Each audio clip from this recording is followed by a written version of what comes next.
જોઈને પણ થોડીક આમ દયા આવતી હશે ભાઈ. વિડીયો આખો જોજો ભાઈ. આનું કારણ શું છે એ તમને બધું કહેવાનું છું ભાઈ. કે ભાઈ હે ને 39 મગફળી છે ભાઈ. 5 વીઘામાં આપણે 9 મણ ખડ નાખેલા છે આમાં.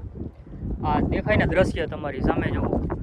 5 વીઘામાં 9 મણ, તો આટલું ડેમેજ આવ્યું છે. એનું કારણ શું હોઈ શકે એ તો ભાઈ આપણે ખબર નથી. જુઓ તમે 30 થી 40 થી 50% જેવું ઉગાવો છે. આનાથી કંઈ થાય નહીં ભાઈ. અને ઘણા આગલો વિડીયો મૂક્યો તો એમાં બધા ખેડૂત મિત્રો એમ કે ભાઈ આમાં તલ ઓલું આવી ગયું ઓલું આવી ગયું.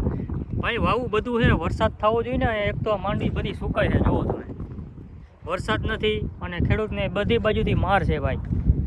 આ વેદના ભાઈ કોઈ ન જાણી શકે, ખેડૂતને જ ખબર હોય. બાકી બધાને વિડીયો જોઈને ભાઈ મજા જ આવે છે. તમે જુઓ દ્રશ્ય.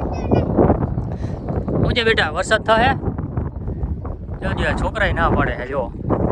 આગાહીકારકનો વાક નથી. છોકરાય ના પડે તો ન જ થાય ને યાર. જુઓ દ્રશ્ય જુઓ ખાલી તમે મિત્રો. હવે આમાં રસ્તો કેવો લેવાનો ખેડૂતને જો. આમાં કાંઈ ન થાય ભાઈ. હવે બીજી વાર વાવી તો 9 ને 9 18 મણના રૂપિયા કેવડા થાય. એક તો 3100 રૂપિયાનો મણ લીધો છે હવે થાય. એટલે ભાઈ આ ખેડૂતની વેદના છે.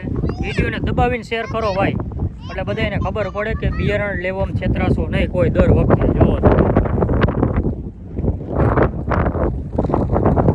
જુઓ ખાલી એવું નથી. આ બાજુમાં છે એ 35 નંબર છે, એ 1 નંબર ઉગાવો છે જુઓ. જોઈ લ્યો. પણ એમાં વરસાદની ત્રણ છે ભાઈ. હાવ સુકાય છે. ખાલી રેડાની જરૂર છે. એક રેડું આવી જાય ને તોય હાલી જાય એમ હે. અત્યારે રેડું પણ નથી આવતું જુઓ તમે. તો મળીએ નવા બ્લોગમાં ભાઈ. આવી નવી માહિતી આપતો રહીશ. વિડીયોને શેર